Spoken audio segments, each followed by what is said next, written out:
कि जहां तक मतदाताओं की बात है, हिंदुस्तान में 60% से ज्यादा वोटिंग होती है। जो दुनिया के बड़े बड़े जनतंत्र जिसके लिए सोच सकते हैं, दुनिया का सबसे बड़ा जनतंत्र है भारत। दुनिया का सबसे बड़ी मतदाता सूची हमारे पास है, लगभग 90 करोड़ से 100 करोड़ के बीच में।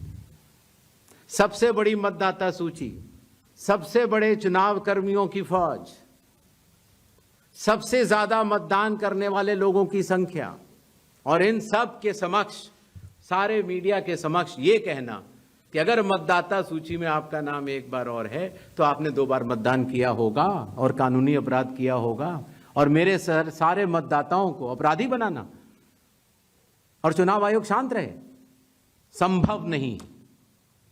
हलफनामा देना होगा या देश से माफी मांगनी होगी, तीसरा विकल्प नहीं है। कानून के अनुसार अगर समय रहते मतदाता सूचियों में त्रुटियां साझा न की जाएं, मतदाता द्वारा अपना प्रत्याशी चुनने के 45 डेज के भीतर माननीय उच्च न्यायालय में चुनाव याचिका दायर न की जाए और फिर वोट चोरी जैसे गलत शब्दों का इस्तेमाल करके जनता को गुमराह करने का असफल प्रयास किया जाए, तो यह भारत के संविधान का अपमान नहीं तो और क्या है।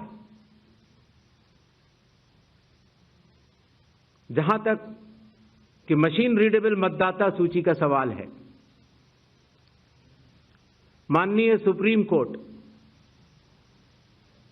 2019 में ही कह चुका है कि यह मतदाता की निजता का हनन हो सकता है। Voter privacy can be breached. हमने कुछ दिन पहले देखा कि कई मतदाताओं की फोटो उनकी अनुमति के बिना मीडिया के समक्ष रखी गई, उनके ऊपर आरोप लगाए गए, उनका इस्तेमाल किया गया। क्या अपनी माताओं, बहुओं, बेटियों सहित किसी भी मतदाता की सीसीटीवी वीडियो चुनाव आयोग को साझा करनी चाहिए क्या? मतदाता सूची में जिसका नाम होता है वही अपने प्रत्याशी को चयनित करने के लिए वोट डालता है। लोकसभा के चुनाव की प्रक्रिया में 1 करोड़ से भी अधिक कर्मचारी, 10 लाख से भी अधिक बूथ लेवल एजेंट्स, 20 लाख से भी अधिक प्रत्याशियों के पोलिंग एजेंट्स चुनाव के लिए कार्य करते हैं। इतने सारे लोगों के समक्ष इतनी पारदर्शी प्रक्रिया में क्या कोई भी मतदाता वोट की चोरी कर सकता है?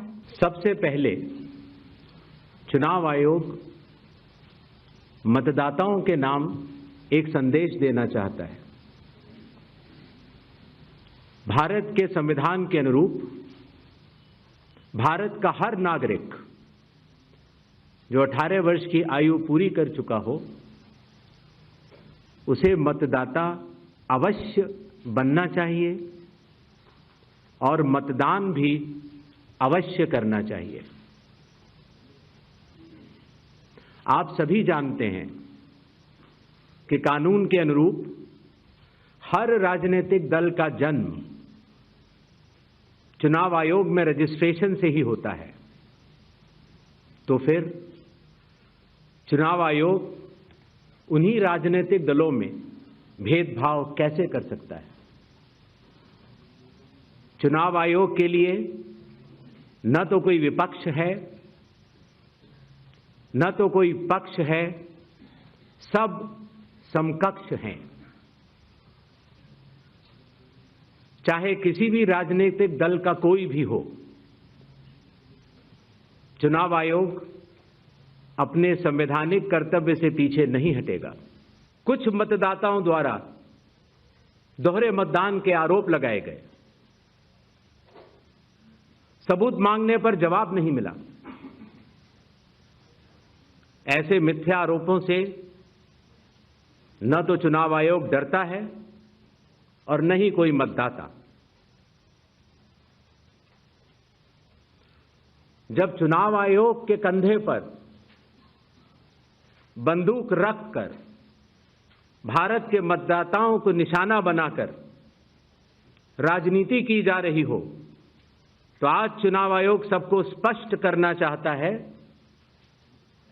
कि चुनाव आयोग निडरता के साथ सभी गरीब, अमीर, बुजुर्ग, महिला, युवा सहित सभी वर्गों और सभी धर्मों के मतदाताओं के साथ बिना किसी भेदभाव के चट्टान की तरह खड़ा था, खड़ा है और खड़ा रहेगा। चुनाव आयोग जो कि एक एक मतदाता को ढूंढकर उसका वोट डलवाता है। आपको पता है, अरुणाचल प्रदेश का एक गांव है मालेगांव, जहां सिर्फ एक मतदाता बहन के लिए पूरा चुनाव आयोग 2 दिन तक ट्रैकिंग करके जाता है और उनका वोट लेके आता है। वही चुनाव आयोग जो गिर फॉरेस्ट के पीछे एक महंत हैं, उनके लिए 1.5 दिन की ट्रैकिंग करने जाता है, पूरा वोट बूथ बनाता है और वोट लेके आता है। उस कर्मठता से, और आज से नहीं, 75 सालों से उस विरासत से, कर्मठता से कार्य करने वाले चुनाव आयोग के ऊपर अगर निराधार आरोप आप मतदाता सूची और मतदान को मिला के और जनता के सामने अगर ये कहें कि चोरी हो रही है, तो ये गलत बात है। जनता सब समझती है। किसी व्यक्ति के अगर 2 जगह वोट भी हों तो भी वो एक ही जगह वोट करने जाता है। 2 जगह वोट करना कानूनी अपराध है। और अगर कोई भी व्यक्ति ऐसा कहता है तो सबूत तो चाहिए। सबूत मांगा था, मिला नहीं।